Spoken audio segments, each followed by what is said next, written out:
The Cadets always had a chance with Rich Lapani at the helm. The 19th-year coach had turned the program into a perennial contender, with an offense built on the power run game, and a traditionally undersized but tough defense that made him one of the most respected coaches in the area. That he gets his team to give 100% all the time. We're never the fastest, they're the biggest, they're the quickest, they're anything like that, but we don't even have the most complex offensive scheme, but we're always, we're tough, we're hard-nosed, we're disciplined, and we'll bring it to you. The Cadets brought it in the final game of the regular season, pitted against longtime West Side rival Brockport on homecoming at LeBeau Field. At 2-3, Hilton needed a win to clinch the sectional playoff berth. There were some teams that we would have just demolished if we played them that would have made sectionals over us. So I just felt like there's no way we're losing this game. We have to win this game. I knew Brockport was a solid team, too. Brockport goes on to win easily tonight. Your final score was 44-7. It felt like walking out of the field that night, there was just something that was going to be special about that game. And it didn't disappoint. There was no containing the enthusiasm in Cadet country that humid Friday night. State Senator Joe Robach further ignited the spirited crowd as Hilton and Brockport took the field with sectional seating in the Old Cider Jug on the line. This felt like a huge game, like one that you see in a movie almost. Homecoming, I think there's like 3,000 people in the stands. Just a huge game because I knew we needed a win to get in the sectionals, and I knew we were a team that could do well in sectionals. On a night when Hilton honored its seniors before their final game on LeBeau Field, the Cadets' sophomore quarterback ended up playing a co-starring role. After struggling at the beginning of the season, Dual Smith had developed into a reliable signal caller. Dual is a lot of things, but I have respect for the kid. Well, it's difficult. You're 2 years younger than all your teammates, and then you're just thrown into a starting role like that. Tough competition. Some of the teams we played. That's when I realized, okay, this kid, he's young, and he's a little inexperienced, but he has come to play, and he's showing. He showed me that he was serious about it, and he wanted to do well that year. He wasn't just Coach Lapani getting ready for 2 years from now. Smith ended up being named first team All-County in 2007. He would go on to break every major passing record at Hilton. You knew he was going to be good once he became an upperclassman, but as the season went on, his sophomore year, our senior year, you could see the improvement game by game. And, he was one of the best players on the field by the end of that season. Smith and the Cadets marched downfield early, only to fumble away a scoring chance inside Brockport's 10-yard line.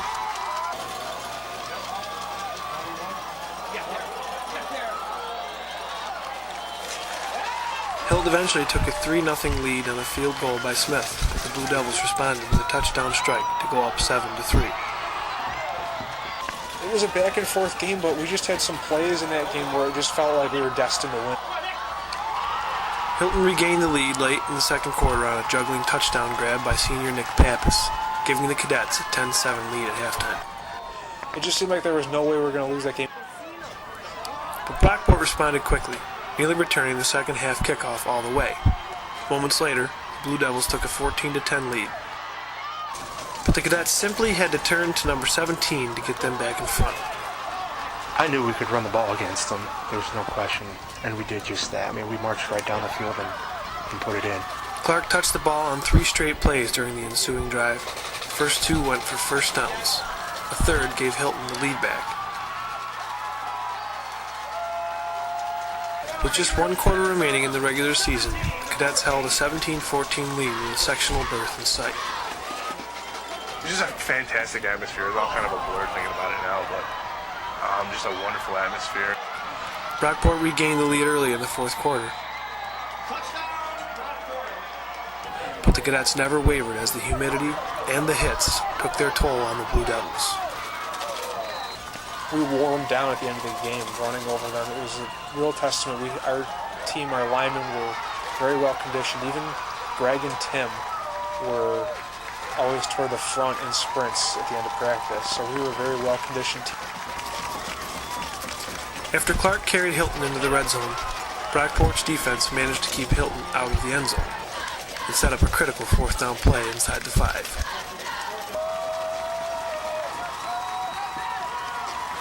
Smith's sneak gave the Cadets a fresh set of downs, another chance for the go-ahead score.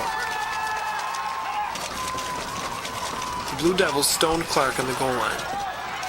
But one play later, Smith went over the top to put the Cadets on top.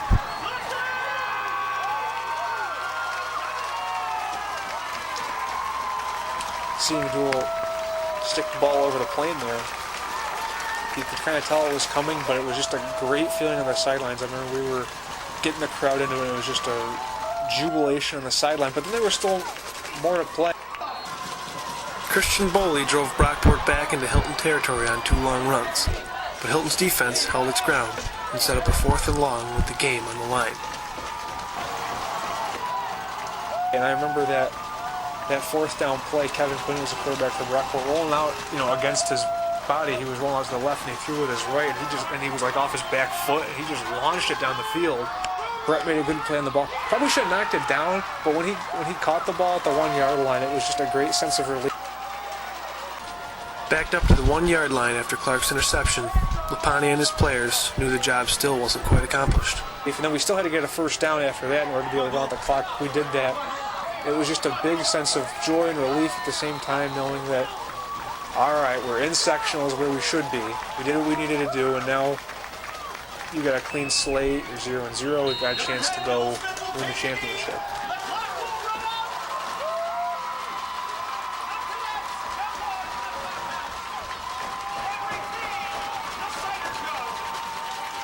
It felt absolutely amazing to lift the Cider Jug up in front of our entire fan base there at the end of the game. It was one of those moments that you think about during the off season, and then to finally achieve that as a team was pretty cool. Running behind Peter Banky, Nick Fillion, Justin Beeler, Gregor Hart, and Tim O'Toole, Clark carried 33 times for 233 yards in the win. It was a victory even those who didn't leave the sidelines could cherish. I got mentioned in the pregame speech before that game as a guy who's never out on the field but still shows up to practice every day and still tries hard. Whether or not that was true is debatable, but a guy who showed up every time and to try and make this team better. And when we went out and won that game, it really did feel like I had actually done something meaningful. Tyler's a really good teammate. Kid took quite a beating sometimes during practice. He's not the biggest or the strongest or the fastest, but I give him a lot of credit for sticking with it for 10 years or whatever the hell he played. Tyler's my best friend off the field. He's one of the most trusting men I know. I wish he would have gotten more time. I wish he would have worked a little harder too, because I think he had a lot of ability.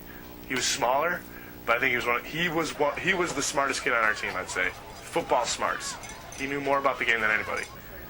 So I wish that he would have really asserted himself, because he could have done good things as a nose guard. You get in there, be real scrappy. But I mean, it is what it is. He's a solid, great friend and a good person. He was a tough kid. Not to be outdone were the contributions of some of the team's unheralded starters and role players, like number 72, Tim O'Toole. Timmy was always a big kid, but nobody really expected him to, be a stud lineman. But, he was a mainstay on our offensive line. I mean, he just played absolutely awesome every game. And there was no denying he was the most improved player on our team. Yeah, our senior season, it was kind of surprising, what he turned himself into. But again, hard-working kid, honest kid, and it showed on the field. Number 53, Nick Fillion. Number 37, Joe Barbero. And number 83, Derek Hauser, added depth to the defensive line, as did Peachy's backup. Rob Horry, he was the second string tight end who I felt could have started on any other team. He probably should have started on our team ahead of me some days. He was a great blocker. Junior wide receiver and outside linebacker Jeff Stanton led the team with 18 catches for 277 yards, while adding a team-high 53 tackles. And he was one of the best athletes on our team, our senior year, when he was a junior. That kid is just incredible. I mean, he had like a dry sense of humor, which I love. And the kid caught like everything in sight, made every tackle, every play he needed to. He got the most out of his natural ability. More than anyone. I love watching him play. Playing alongside senior captain Jordan Lenhart, number 30, Stanton tied for the team lead in tackles with fellow junior John Valeri, number 46. And there were other juniors who really made a big difference that year, like Matt Schickler, who seemingly came out of nowhere. And all of a sudden he's a starting linebacker. You had guys who kind of flew under the radar a little bit, like Nick Pappas, who had like one of the best seasons for a defensive back in Hilton history, and he made some big touchdown catches when we really needed them. Even like James Moss would come in and make some big catches. He had a couple long kick returns, even made some interceptions. Pappas and Moss combined for 9 of the team's 12 interceptions and were among the team's leading receivers. An unexpected target joined them and emerged at the end of the regular season, former starting quarterback Jordan Hernandez. So he switched over to receiver and made some plays when we needed him. Jordan should have been playing receiver the whole year because he's a hell of a receiver too. He had great hands. In addition to holding for Smith's 4 field goals and school record 29 extra points, junior punter Andy Nichols helped the Cadets win the critical field position battle, and even gave Clark a breather in the backfield once in a while. Number 24, Andrew Nichols on a 12-yard touchdown run for Hilton. Yeah, these are kind of guys who you would forget about at times, but they would make the most of their opportunities.